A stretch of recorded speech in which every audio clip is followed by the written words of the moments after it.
ایک بادشاہ کے دربار میں ایک اجنبی نوکری کے لیے حاضر ہوا۔ اس کی قابلیت پوچھی گئی تو اس نے کہا کہ سیاسی ہوں۔ سیاسی عربی میں اس شخص کو کہتے ہیں جو کہ کسی شخص کو دیکھ کر بنا کچھ بتائے ہی اس کے بارے میں سب کچھ بتا دے۔ بادشاہ کے پاس سیاست دانوں کی بھرمار تھی۔ اسے خاص گھوڑوں کے استبل کا انچارج بنا لیا گیا۔ کچھ دنوں کے بعد بادشاہ نے اس سے اپنے سب سے مہنگے اور عزیز گھوڑے کے متعلق پوچھا تو اس نے کہا کہ نسلی نہیں ہے۔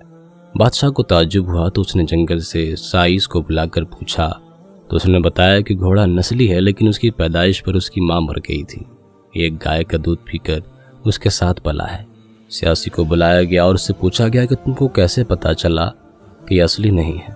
اس نے کہا کہ جب یہ گھاس کھاتا ہے تو گایوں کی طرح سر نیچے کر کے، جبکہ نسلی گھوڑا گھاس منہ میں لے کر سر اٹھا لیتا ہے۔ بادشاہ اس کی سمجھداری سے بہت متاثر ہوا۔ سیاسی کے گھر اناج، گھی، بھنے دمبے اور پرندوں کا اعلیٰ گوشت بطور انعام بھجوایا۔ اس کے ساتھ ساتھ اسے ملکہ کے محل میں تعینات کر دیا۔ چند دنوں کے بعد بادشاہ نے اس سیاسی سے اپنے بیگم کے بارے میں پوچھا تو اس نے کہا کہ طور و اتوار تو ملکہ جیسے ہیں لیکن شہزادی نہیں ہے یہ۔ بادشاہ کے پیروں تلے سے زمین نکل گئی۔ حواس بحال کیے، ساس کو بلاوا بھیجا، معاملہ اس کے گوش گزار کیا۔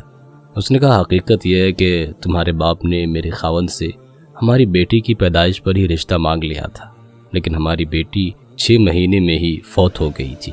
چنانچہ ہم نے تمہاری بادشاہت سے قریبی تعلقات قائم کرنے کے لیے کسی کی بچی کو اپنی بیٹی بنا لیا۔ بادشاہ نے مصاحب سے دریافت کیا تم کو کیسے علم ہوا؟ اس نے کہا کہ اس کا خادموں کے ساتھ سلوک جاہلوں سے بھی بدتر ہے۔ بادشاہ اس کی سمجھداری سے بہت متاثر ہوا، پھر بہت سا اناج، بھیڑ بکریاں بطور انعام دی، ساتھ ہی اسے اپنے دربار میں متعین کر دیا۔ کچھ وقت گزرا، مصاحب کو بلایا، اپنے بارے میں پوچھا۔ اس نے کہا جان کی امان پاؤں تو کہوں؟ بادشاہ نے وعدہ کیا کہ اس کی جان نہیں لے جائے گی۔ تو اس نے کہا کہ نہ تو تم بادشاہ ہو، نہ تمہارا چال چلن بادشاہوں والا ہے۔ بادشاہ کو تاؤ آ گیا، مگر چونکہ جان کی امان دے چکا تھا، سیدھا اپنی ماں کے محل پہنچا اور اپنی ماں سے پوچھا تو اس نے بھی کہا ہاں، اس نے سچ کہا ہے، تم ایک چرواہے کے بیٹے ہو، ہماری اولاد نہیں تھی تو تمہیں لے کر پالا۔ بادشاہ نے اس سیاسی کو بلایا اور اس سے پوچھا بتا تجھے کیسے پتا چلا؟ اس نے کہا بادشاہ جب کسی کو انعام و اکرام دیا کرتے ہیں تو ہیرے موتی جواہرات کی شکل میں دیتے ہیں، لیکن آپ بھیڑ بکریاں، کھانے پینے کی چیزیں عنایت کرتے ہیں۔